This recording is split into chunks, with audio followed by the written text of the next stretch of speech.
পৃথিবীতে কোনো ব্যক্তি যদি এই নিয়ত পড়ার ব্যাপারে যতগুলো নিয়ত সমাজের মধ্যে প্রচলিত আছে, হজের নিয়ত একটা, এই জানাজার সালাতের নিয়ত একটা, কুরবানির ঈদের নামাজের নিয়ত একটা, ছোট ঈদের নামাজের নিয়ত একটা, জোহরের সালাতের নিয়ত একটা, মাগরিবের সালাতের নিয়ত আরেকটা, এই যে এইগুলো যে পড়েন সমাজের মধ্যে যেগুলো প্রচলিত আছে, আমি আজকে বলে যাচ্ছি কোনো ব্যক্তি যদি এটা প্রমাণ করতে পারে যেটা কোনো সহিহ হাদিসে বর্ণিত হয়েছে, কোনো জয়ীফ হাদিসে বর্ণিত এবং কোনো জাল হাদিসের মধ্যে আছে, আমি জিন্দেগিতে আর জাতির সামনে বক্তব্য দিব না, আমি রিক্সা চালিয়ে খাবো। ইভেন মসজিদের মধ্যে অনেক জায়গায় লাল বাতিও থাকে, যে লাল বাতি জ্বালিয়ে দিবে তখন আর সুন্নতে দাঁড়ানো যাবে না, সুন্নতের নিয়ত করা যাবে না। কে শিক্ষা দিয়েছে আপনাকে এটা?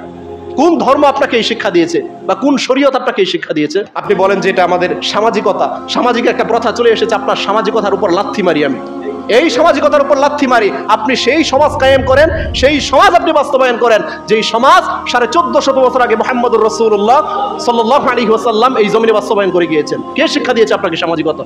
সামাজিকতা সেখান থেকে আপনি নিন যেই সামাজিকতা রাসূল সাল্লাল্লাহু আলাইহি ওয়াসাল্লাম দুনিয়ার জীবনে বাস্তবায়ন করে গিয়েছেন। এজন্যই এই ভুল ভ্রান্তিগুলো আমাদেরকে এখনই শুধরে নিতে হবে, এখনই শুধরে নিতে হবে। যখন মসজিদে প্রবেশ করবেন আপনার বসার কোনো অনুমতি নেই, কোনো অনুমতি নেই আপনার মসজিদে বসার, কারণ মসজিদ কার ঘর বলেন তো?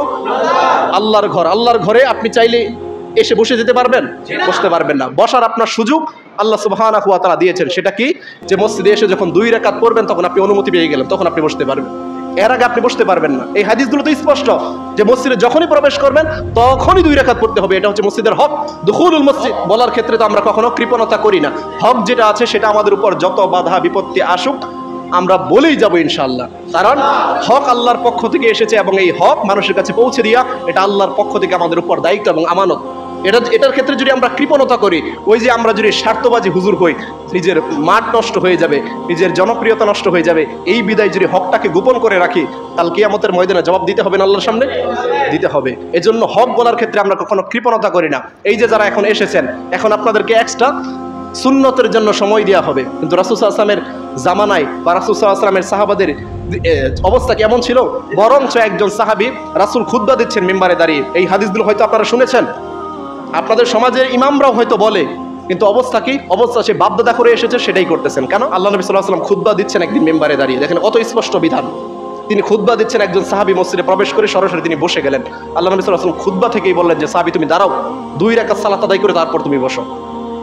অথচ আমাদের অবস্থা কি? যখন খুতবা চলবে তখন আর সালাত আদায় করা যাবে না, তখন চুপচাপ বসে যেতে হবে, খুতবা শ্রবণ করতে হবে। ইমাম আবু হানিফা, যেই ইমামকে আপনারা সবচেয়ে বড় ইমাম হিসাবে মানেন, ইমামে আজম ইমাম আবু হানিফা, তার জীবনের যত কার্যক্রম আছে, তিনি যত আদর্শ এই জমিনে বাস্তবায়ন করে গিয়েছেন, এই সব কিছুর মূল ডেফিনেশন তিনি কি দিয়েছেন? ইদা সহাল হাদিস ফাহুয়া মাযহাব। যখন তোমরা কোনো সহিহ হাদিস পেয়ে যাবে, যখন তোমরা আমার বিরুদ্ধে রাসূলের কোনো হাদিস পেয়ে যাবে, তখন আমার হাদিসকে তোমরা প্রত্যাখ্যান করবে, বাদ দিবে। আপনি কেমন গোড়া হয়েছেন যে আপনি বাপদাদার কথা ছাড়তে পারেন না রাসূলের হাদিস থাকা সত্ত্বেও? যখন ধর্মের কথাগুলোই রাসূলের স্পষ্ট হাদিসগুলো এখন সামনে তুলে ধরা হয়, তখন বলা হয় যে এরা হচ্ছে সমাজের মধ্যে সবচেয়ে ফেতনাবাজ। এই কথাগুলোই বলা হয় যে সমাজের সবচাইতে বড় ফেতনাবাজ। কেন? এরা সমাজের মধ্যে নিত্য নতুন কিছু নিয়ে আসতেছে। আমরা তো আজীবন বাপ দাদা করে এসেছি এটা, এখন তারা নাকি বলতেছে এই হাদিস। ফেতনাবাজ বলে আমাদেরকে আখ্যায়িত করে। লা হাওলা ওয়ালা কুওয়াতা ইল্লা বিল্লাহ। যেই নিয়তের ব্যাপারে, যে নিয়ত সাধারণত আমাদের সমাজের মানুষরা প্রত্যেক সালাতের শুরুতে পড়ে, এই নিয়তের ব্যাপারে তো আপনাকে বলেই গেলাম। আপনি যদি একটা জাল হাদিস পর্যন্ত দেখাতে পারেন তখন আমি বক্তব্যই দিব না, যদি দেখাতে পারেন। অথচ সমাজের মানুষ কিন্তু ইবাদত মনে করেই করে যাচ্ছে।